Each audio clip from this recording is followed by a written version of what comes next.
Hi అండి. అందరికీ నమస్కారం. Welcome to my channel. ఈ వీడియోలో ప్రభుత్వ ఉద్యోగుల పెండింగ్ కేసులపై హైకోర్టులో గుడ్ న్యూస్. దీనికి సంబంధించిన పూర్తి వివరాలు ఈ వీడియోలో తెలుసుకుందాము. వీడియో ఎక్కడే కానీ స్కిప్ చేయకుండా ఎండ్ వరకు చూసేయండి. అప్పుడే ఇన్ఫర్మేషన్ పూర్తిగా అర్థమవుతుంది. అలాగే వీడియో చూస్తున్న ప్రతి ఒక్కరు లైక్ చేయండి ఫ్రెండ్స్. ఈ వీడియోని తోటి ఉద్యోగ మిత్రులతో అయితే షేర్ చేయండి. కొత్తగా మన ఛానల్ చూస్తున్నవారు ఇంకా ఎవరైనా సబ్స్క్రైబ్ చేసుకోకపోతే వెంటనే మన ఛానల్‌ని సబ్స్క్రైబ్ చేసుకోండి. సబ్స్క్రైబ్ చేసుకోవడం వల్ల నేను చేసే ప్రతి ఒక్క వీడియో మీ వరకు రీచ్ అవుతుంది. ఇక ఆలస్యం చేయకుండా వివరాల్లోకైతే వెళ్ళిపోదాము.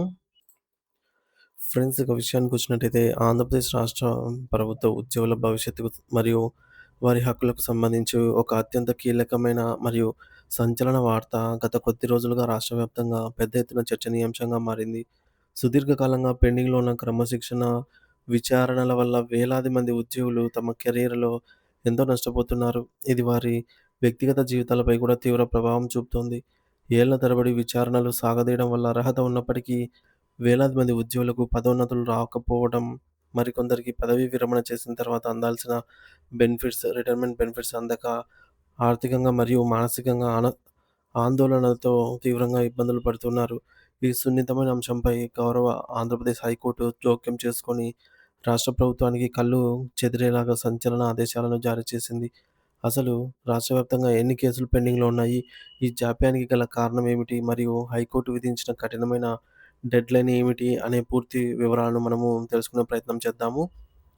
వివిధ ప్రభుత్వ శాఖల్లో పనిచేస్తున్న ఉద్యోగులపై ఏదో ఒక కారణంతో మొదలైన క్రమశిక్షణ విచారణలు ముగింపు లేకుండానే నత్తనడక సాగడంపై హైకోర్టు తీవ్ర ఆగ్రహాన్ని మరియు అసహనాన్ని వ్యక్తం చేసింది. సాధారణంగా ప్రభుత్వ నిబంధనల ప్రకారం ఏదైనా శాఖాపరమైన విచారణ మొదలైతే అది సాధారణ కేసు అయితే కేవలం 3 నెలల్లోపు పూర్తి చేయాలి. ఒకవేళ అది చాలా క్లిష్టమైనది లేదా ఎక్కువ విచారణ అవసరమైనది అయితే గరిష్టంగా 6 నెలల లోపల దానిని పరిష్కరించి ఒక నిర్ణయం తీసుకోవాలి అనే స్పష్టమైన రూల్స్ ఉన్నాయని న్యాయస్థానం గుర్తు చేసింది. కానీ వాస్తవ పరిస్థితిని గమనిస్తే ఏళ్లు గడుస్తున్నా, దశాబ్దాలు మారుతున్నా కూడా ఈ విచారణలు ముగియకపోవడంతో ఉద్యోగులు తీవ్ర మానసిక వేదనకు మరియు నిరాశకు గురవుతున్నారని జస్టిస్ విజయ్ కుమార్ గారు తన వ్యాఖ్యల్లో ఎంతో ఆవేదనతో పేర్కొన్నారు. విచారణ పేరుతో ఉద్యోగుల జీవితాలను ఫ్రీజ్ చేయడం సరికాదని ఆయన అభిప్రాయపడ్డారు. ప్రభుత్వం నుంచి రావాల్సిన పెన్షన్ మరియు ఇతర రిటైర్మెంట్ బెనిఫిట్స్ సకాలంలో అందక వృద్ధాప్యంలో ఇబ్బందులు పడుతూ హైకోర్టును ఆశ్రయిస్తున్న బాధితుల సంఖ్య రోజురోజుకు పెరిగిపోతుండటంపై న్యాయస్థానం ఆందోళన వ్యక్తం చేసింది. రాష్ట్రం మొత్తం మీద వివిధ శాఖల్లో పెండింగ్‌లో ఉన్న క్రమశిక్షణ కేసుల గణాంకాలను పరిశీలిస్తే పరిస్థితి ఎంత తీవ్రంగా ఉందో అర్థమవుతుంది. మొత్తం మీద దాదాపు 5,426 క్రమశిక్షణ కేసులు వివిధ దశల్లో పెండింగ్‌లో ఉన్నాయి. శాఖల వారీగా చూస్తే అత్యధికంగా హోంశాఖలో 558 కేసులు అపరిష్కృతంగా ఉండటం గమనార్హం. ఆ తర్వాత రెవెన్యూ శాఖలో 854 కేసులు, రవాణా, రోడ్డు మరియు భవనాల శాఖలో 384 కేసులు, మున్సిపల్ శాఖలో 366 కేసులు మరియు పంచాయతీరాజ్ శాఖలో 31 కేసులు పెండింగ్‌లో ఉన్నాయి. ఇవే కాకుండా విద్యాశాఖ, ఆరోగ్య శాఖ వంటి ఇతర శాఖల్లో కూడా వందల సంఖ్యలో కేసులు పెండింగ్‌లో ఉండటం వల్ల ఉద్యోగుల ప్రమోషన్‌లు నిలిచిపోయాయి. చాలామంది ఉద్యోగులు తమపై ఉన్న విచారణలు తేలక ముందే పదవీ విరమణ చేయడం కూడా జరిగిపోయింది.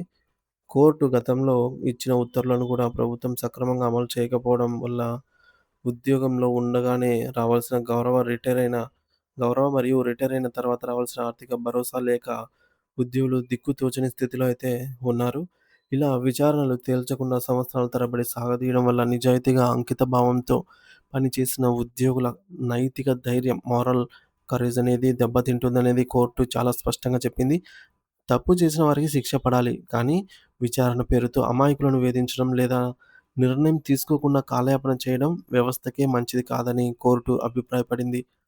ఈ భయంకరమైన పరిస్థితిని తీవ్రంగా పరిగణించిన హైకోర్టు కేవలం ఆదేశాలతో సరిపెట్టకుండా రాష్ట్ర ప్రభుత్వ ప్రధాన కార్యదర్శిని, చీఫ్ సెక్రటరీ నేరుగా రంగంలోకి దిగాలని అయితే ఆదేశించింది. ఈ సమస్యను తక్షణమే పరిష్కరించడానికి అవసరమైన చర్యలు తీసుకోవాలని సూచించింది. రాబోయే జూన్ 15వ తేదీ నాటికి ఈ 5,426 కేసుల పురోగతి ఏ స్థాయిలో ఉంది, ఎన్ని కేసులు పరిష్కరించారు అనే పూర్తి స్థాయి నివేదికను కోర్టుకు సమర్పించాలని స్పష్టం చేసింది. ఒకవేళ ఏదైనా కేసులో విచారణ ఇంకా ఆలస్యం అవుతుందని ప్రభుత్వం భావిస్తే దానికి గల బలమైన కారణాలను వివరిస్తూ ఒక అఫిడవిట్‌ను కూడా దాఖలు చేయాలని కోర్టు ఆదేశించింది. అంటే ఇకపై సాకులు చెప్పడానికి వీలు లేకుండా ప్రభుత్వంపై ఒత్తిడి పెంచింది. హైకోర్టు ఇచ్చిన ఈ చారిత్రాత్మక తీర్పు వల్ల వేల మంది ఉద్యోగులకు త్వరలోనే పెద్ద ఊరట లభించే అవకాశం కనిపిస్తోంది. ప్రభుత్వం ఈ కోర్టు ఆదేశాలను గంభీరంగా తీసుకొని ప్రత్యేక యంత్రాంగాన్ని ఏర్పాటు చేసి ఈ క్రమశిక్షణ కేసులను త్వరితగతిన పరిష్కరించాలని ఉద్యోగ సంఘాలు కోరుకుంటున్నాయి. ఈ ప్రక్రియ వేగవంతమైతే ఏళ్ల తరబడి ప్రమోషన్ల కోసం ఎదురుచూస్తున్న వారికి పదోన్నతులు లభిస్తాయి. అలాగే పెన్షన్ బెనిఫిట్స్ కోసం కళ్ళల్లో ఒత్తులు వేసుకొని చూస్తున్న పెన్షనర్లకు ఇది నిజంగా ఒక తీపి కబురని చెప్పవచ్చు. ఈ విషయంలో ప్రభుత్వం ఎంత వేగంగా స్పందిస్తుంది, జూన్ 15 లోపు ఎన్ని కుటుంబాల్లో వెలుగులు నింపుతుంది అనేది వేచి చూడాలి.